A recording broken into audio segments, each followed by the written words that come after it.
শিক্ষার্থীরা তোমাদের SSC 2025 board চ্যালেঞ্জের রেজাল্টের তারিখ ও রেজাল্ট দেখার নিয়ম। শিক্ষার্থীরা তোমাদের এসএসসি বোর্ড চ্যালেঞ্জের রেজাল্ট 2025 বোর্ড চ্যালেঞ্জ বা পুনর্নিরীক্ষণ করা আবেদন তোমাদের কিন্তু শেষ হয়েছে 17 জুলাই এবং আগস্টের 10 তারিখের মধ্যে তোমাদের বোর্ড চ্যালেঞ্জের রেজাল্ট প্রকাশ করা হবে। বোর্ড চ্যালেঞ্জের প্রকাশের নিয়ম দেখো শিক্ষার্থীরা, তোমাদের এসএসসি রেজাল্ট প্রকাশ হওয়ার 30 দিনের মধ্যে তোমাদের বোর্ড চ্যালেঞ্জের রেজাল্ট প্রকাশ করা হয়। এটা কিন্তু তাদের নোটিশের মাধ্যমে জানিয়েছে, বিগত বছরগুলোতেও হয়ে এসেছে। সুতরাং তোমাদের 10 আগস্টের মধ্যে তোমাদের বোর্ড চ্যালেঞ্জের রেজাল্ট প্রকাশ হয়ে যাবে। শিক্ষার্থীরা তোমাদের এসএসসি বোর্ড চ্যালেঞ্জ করার সুবিধা দেখো, প্রতি বছরই বোর্ড চ্যালেঞ্জ করে তোমাদের 10 থেকে 12,000 শিক্ষার্থীর রেজাল্ট কমপক্ষে চেঞ্জ হয়ে থাকে, প্রতি বছরও চেঞ্জ হয়, গত বছরও চেঞ্জ হয়েছে। সুতরাং এখানে চিন্তার কিছু নেই এবং বোর্ড চ্যালেঞ্জ করে তোমাদের খাতা নাম্বার কখনোই কমে না, বরং তোমাদের বাড়বে। এবং বোর্ড চ্যালেঞ্জ করলে খাতার প্রতিটি নম্বর মার্ক সবকিছু ভালোভাবে তাদের চেক করা হয়।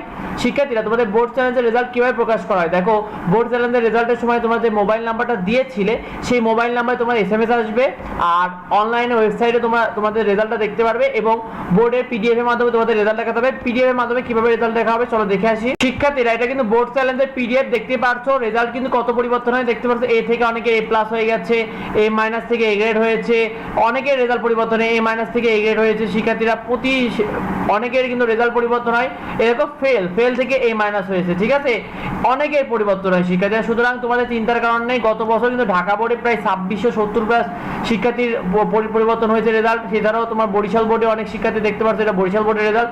অনেক শিক্ষার্থী এ থেকে এ প্লাস এসেছে, এ মাইনাস থেকে এ গ্রেড এসেছে, বি থেকে এ মাইনাস এসেছে। সুতরাং এরকম এফ থেকে ফেল থেকে এ প্লাস এসেছে, অনেক শিক্ষার্থী এরকম ফেল থেকে এ প্লাস চলে আসে, অনেক পরিবর্তন।